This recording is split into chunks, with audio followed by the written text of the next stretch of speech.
Selamat malam, selamat datang di dalam Oase episode ke-242. Bapak Ibu, ketidakpastian hidup adalah sebuah realita yang manusia semua alami. Hari ini sehat, besok sakit. Hari ini untung, esok rugi. Hari ini sukacita, esok duka cita. Hidup manusia terlalu fana, sementara remeh dan rapuh. Hati manusia mudah goyah dan cepat risau. Waktu manusia sebentar saja, 70 sampai 80 tahun. Kadang kita marah bertanya, kenapa Tuhan? Hidup ini terlalu complicated, terlalu sulit, terlalu berat. Tuhan bicara. Udah tahu singkat, ya jangan hidup untuk dirimu sendiri. 70-80 tahun adalah waktu yang panjang ketika kamu menjalaninya sama saya. Dan setelahnya kita lanjut di kekekalan. Bapak Ibu, mindset seperti apa yang kita punya? Ini hidupku Tuhan, aku akan jalani sendiri. Atau ini hidupmu Tuhan, ayo kita jalani bareng. Mari Bapak Ibu, kita mengambil waktu berdiam sejenak di hadapan Tuhan.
Ya Tuhan, biarlah malam ini kembali kami menyadari Engkau adalah Allah yang berkuasa dan menjamin kehidupan kami.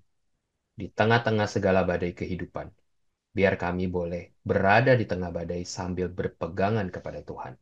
Bukan sekedar meminta Tuhan menghentikan badai, tapi bersama-sama mengarungi badai kehidupan. Terima kasih ya Tuhan, sertai kami di waktu yang sederhana ini, agar kami boleh fokus hanya kepada Tuhan. Hanya di dalam nama Tuhan Yesus kami berdoa. Amin. Selamat malam, saudara sekalian yang dikasih dalam Tuhan Yesus Kristus.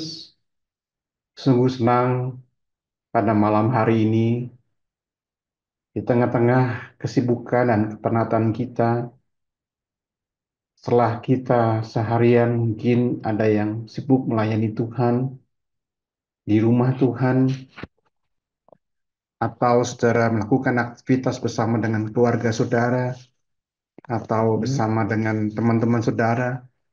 Sekarang saatnya kita datang kepada Tuhan pada malam ini untuk merenungkan firman Tuhan. Sebelum kita membaca dan merenungkan firman Tuhan, mari kita masuk di dalam doa memohon pimpinan dari Tuhan. Ya Tuhan, kami bersyukur untuk malam hari ini.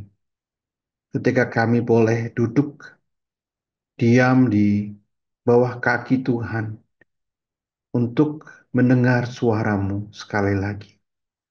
Berikan kepada kami ya Tuhan telinga seorang murid yang mau mendengarkan suara Sang Guru, yaitu Engkau sendiri melalui firman-Mu, melalui hamba-Mu yang penuh dengan kelemahan ini. Kiranya Engkau berbicara kepada kami, menguatkan kami, mendukung kami yang sedang goyah, mengingatkan kami yang mungkin hendak menempuh jalan kami sendiri yang membuat hati Tuhan sedih. Kiranya Tuhan boleh menolong kami semua untuk belajar dari firman Tuhan pada malam hari ini. Kami serahkan waktu ini ke dalam tangan-Mu ya Tuhan. Di dalam nama Tuhan Yesus kami sudah berdoa. Amin. Saudara, firman Tuhan pada malam hari ini saya beri tema aman dalam dekapannya. Dan kita akan merenungkan dari Mazmur nomor yang ke-27 ayat 1 sampai dengan ayat yang ke-6. Mazmur 27 ayat 1 sampai dengan ayat yang ke-6. Demikian bunyi firman Tuhan dari Daud. Tuhanlah terangku dan keselamatanku. Kepada siapakah aku harus takut? Tuhanlah benteng hidupku. Kepada siapakah aku harus gentar? Ketika penjahat menyerang aku untuk memakan dagingku, semua lawanku dan musuhku itu, merekalah yang tersandung dan jatuh. Sekalipun pasukan tentara berkemah mengepung aku, hatiku tidak akan takut. Sekalipun perang meletus melawan aku tetap percaya. Satu hal telah kuminta kepada Tuhan. Hanya inilah yang kudambakan. Tinggal di rumah Tuhan seumur hidupku. Menyaksikan kemurahan Tuhan dan menikmati bait-Nya. Sebab Ia akan melindungi aku dalam pondok-Nya pada hari malapetaka. Ia menyembunyikan aku dalam persembunyian di kemah-Nya dan mengangkat aku ke atas gunung batu. Maka sekarang aku menegakkan kepalaku menghadapi musuh-musuh yang mengepung aku. Dalam kemahnya aku hendak mempersembahkan kurban dengan sorak-sorai. Aku hendak menyanyi dan bermazmur bagi Tuhan. Terus sekalian, Bung Karno adalah Presiden Republik Indonesia yang masih dikagumi di negeri ini. Meskipun beliau sudah wafat di tahun 1970, namun ia masih tetap dikenang oleh sebagian rakyat Indonesia sampai dengan saat ini. Saya rasa Bung Karno memang layak untuk dikagumi.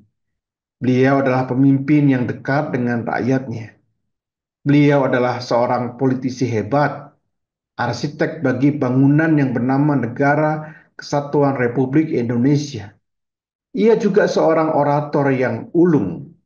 Pidato-pidatonya begitu menggetarkan dan membuat para pendengarnya terbius. Selain dari semuanya itu, Bung Karno juga seorang pejuang yang tak kenal takut.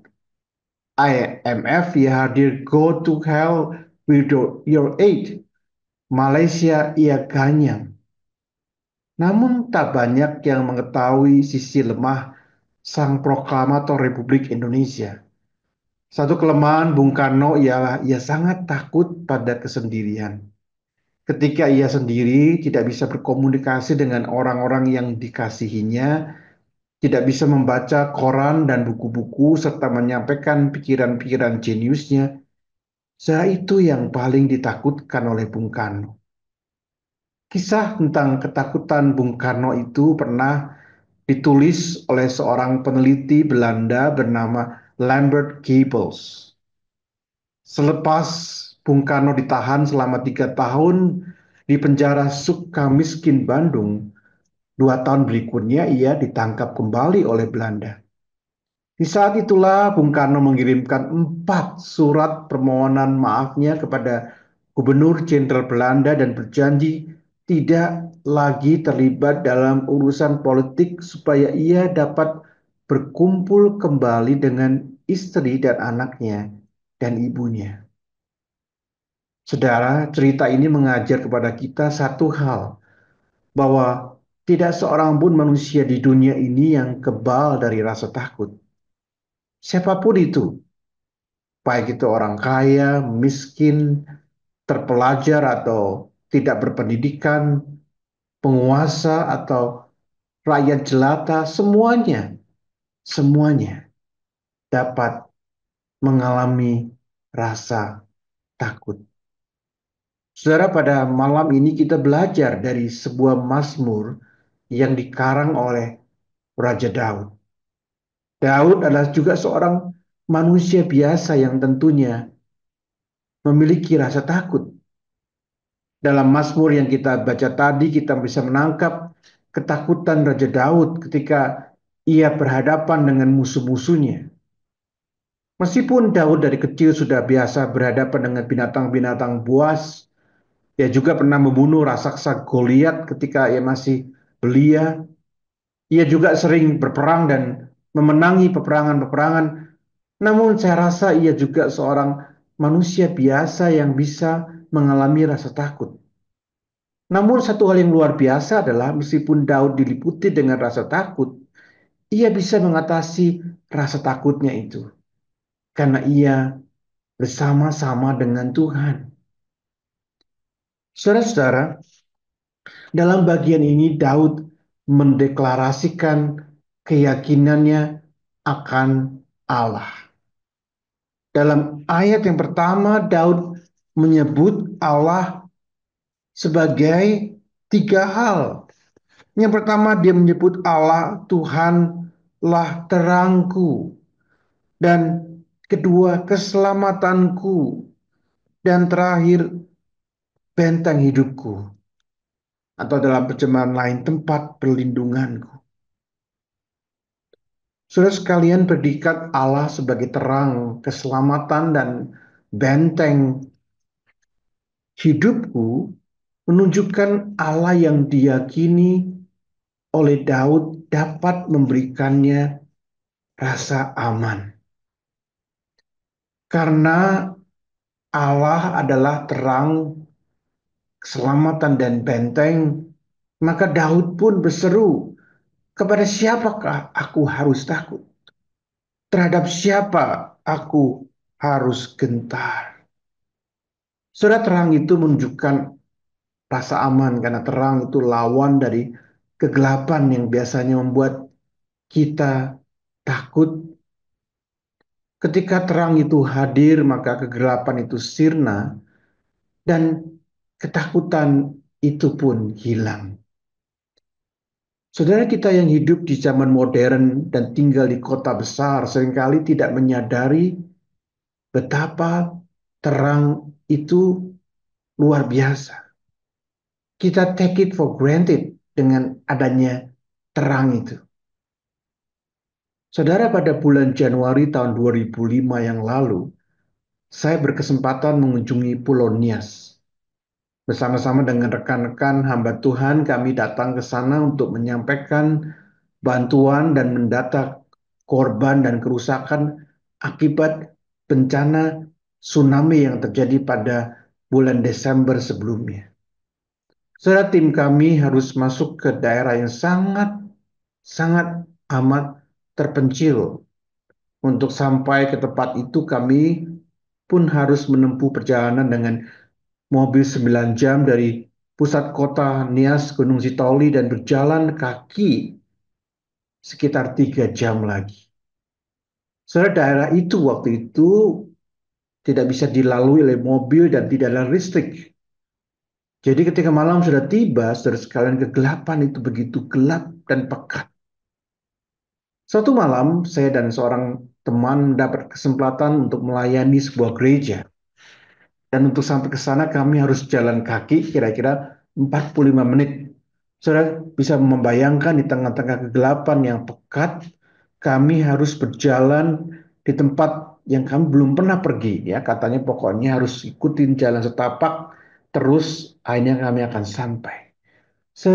Malam itu sungguh gelap, tidak ada cahaya satupun, dan kami hanya mengandalkan cahaya dari lampu senter yang kami pegang.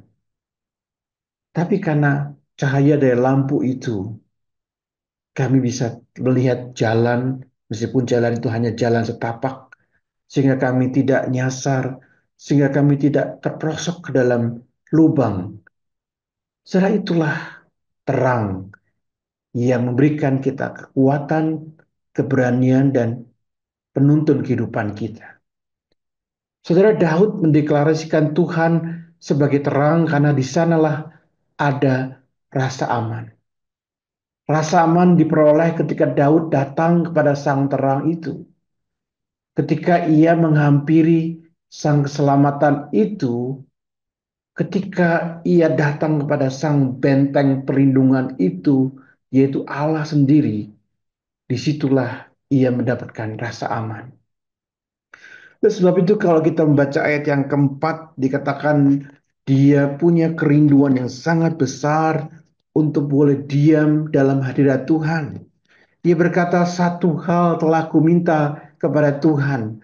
Hanya inilah yang kudambakan tinggal di rumah Tuhan seumur hidupku.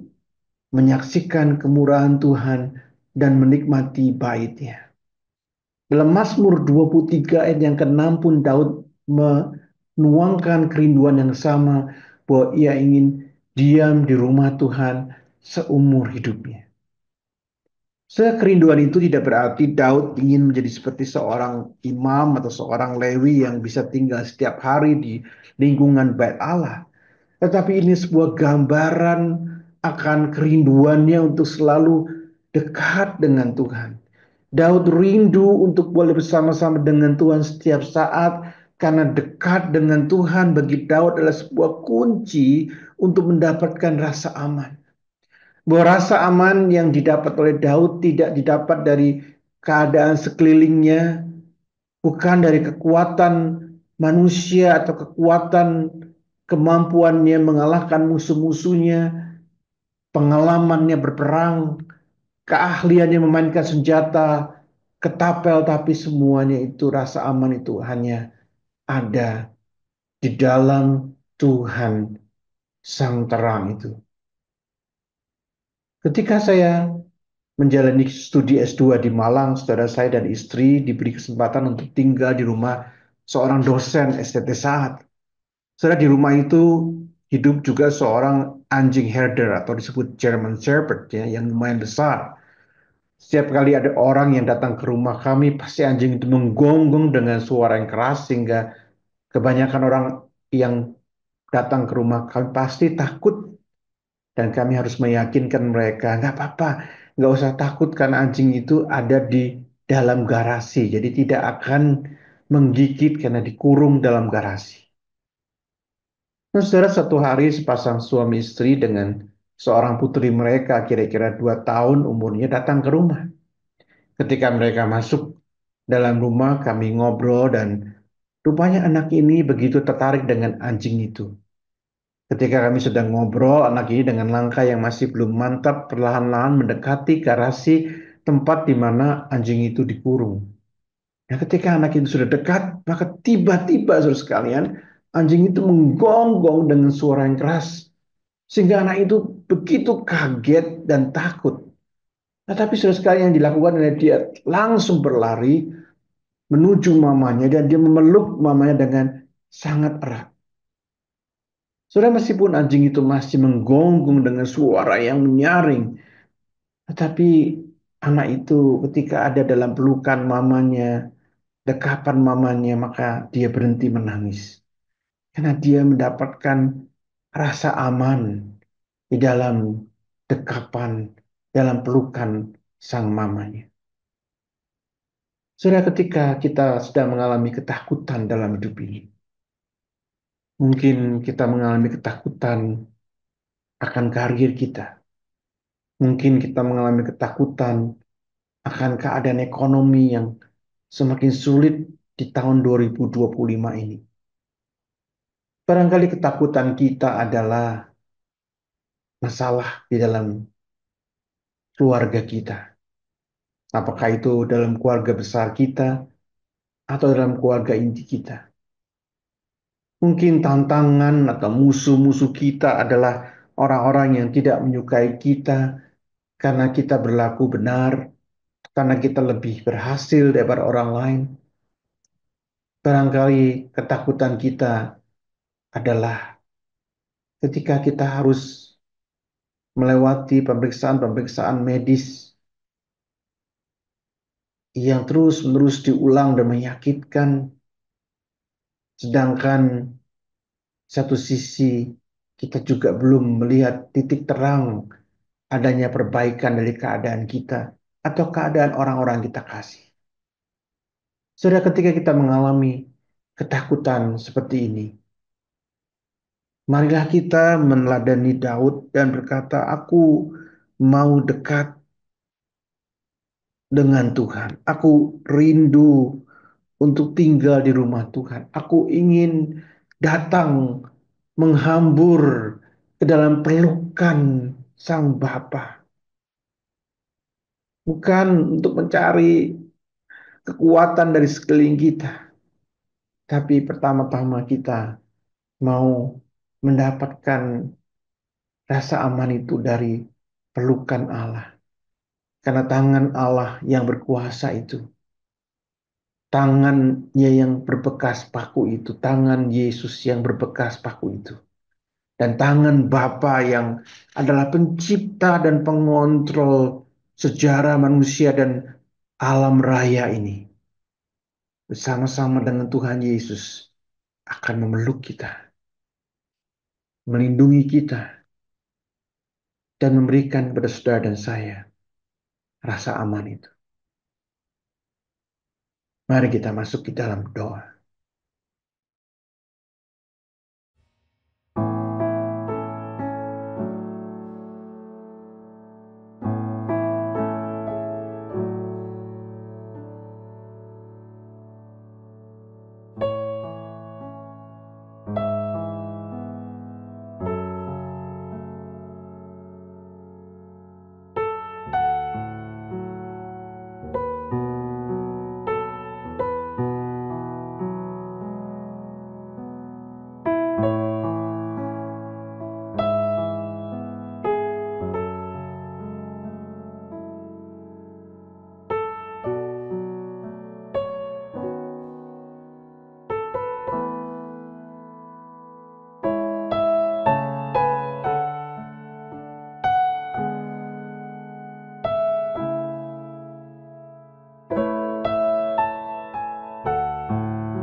Ya Tuhan, kami sebagai manusia,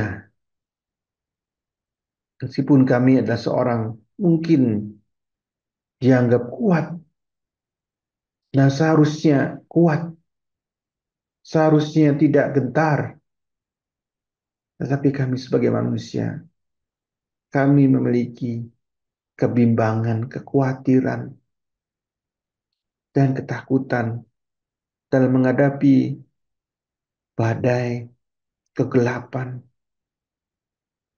kesulitan dalam kehidupan kami.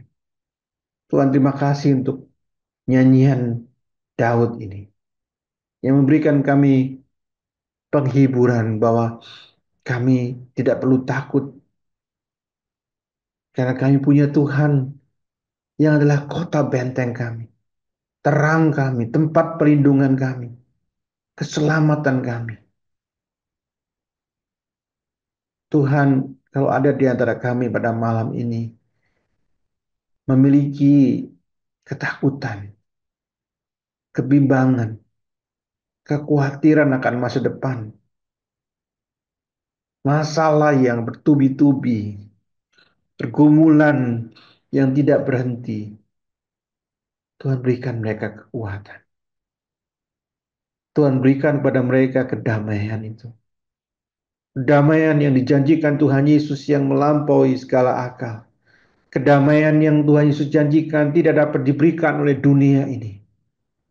Kedamaian seperti seekor burung kecil yang berlindung di balik batu karang yang kuat di tengah badai.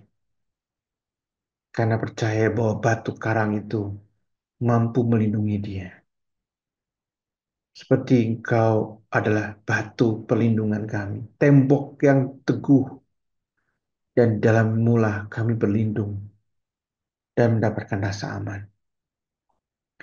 Kami menyerahkan malam yang sudah menjadi bagian kami. Kiranya Tuhan beserta dengan kami. Pada malam ini. Terima kasih Tuhan. Kami serahkan waktu ini ke dalam tangan Tuhan. Di dalam nama Tuhan Yesus kami sudah berdoa. Amin. Saudara, kita bersyukur untuk firman Tuhan yang sudah kita dengarkan. Dan kiranya firman Tuhan ini boleh menguatkan dan menjadi berkat buat kita semua. Amin. Bapak Ibu, pelayanan Oase adalah pelayanan mingguan. Silakan mengikuti Oase melalui YouTube. Bapak Ibu bisa subscribe YouTube channel SMC untuk mendapatkan reminder setiap minggu malam. Demikian pelayanan Oase pada malam ini. Mari kita mengenal Allah lebih dekat hari ini dibandingkan hari kemarin. Tuhan Yesus memberkati. The Lord bless you and keep you. Make His face shine upon you and be gracious to you. The Lord turn His face toward you and give you peace.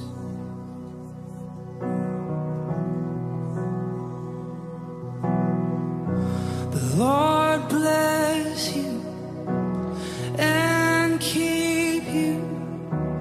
Make His face shine upon you and be gracious to you.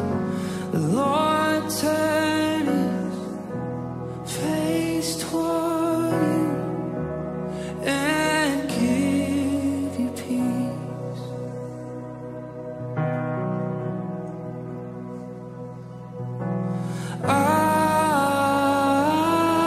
Amen. Amen.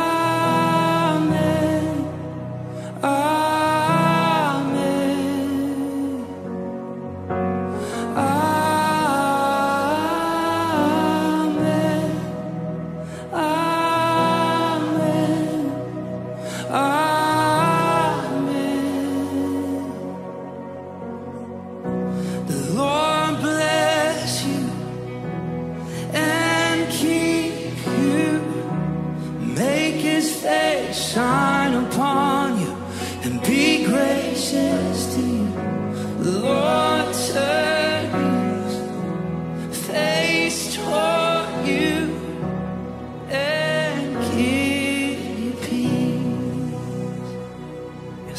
see, we agree, amen.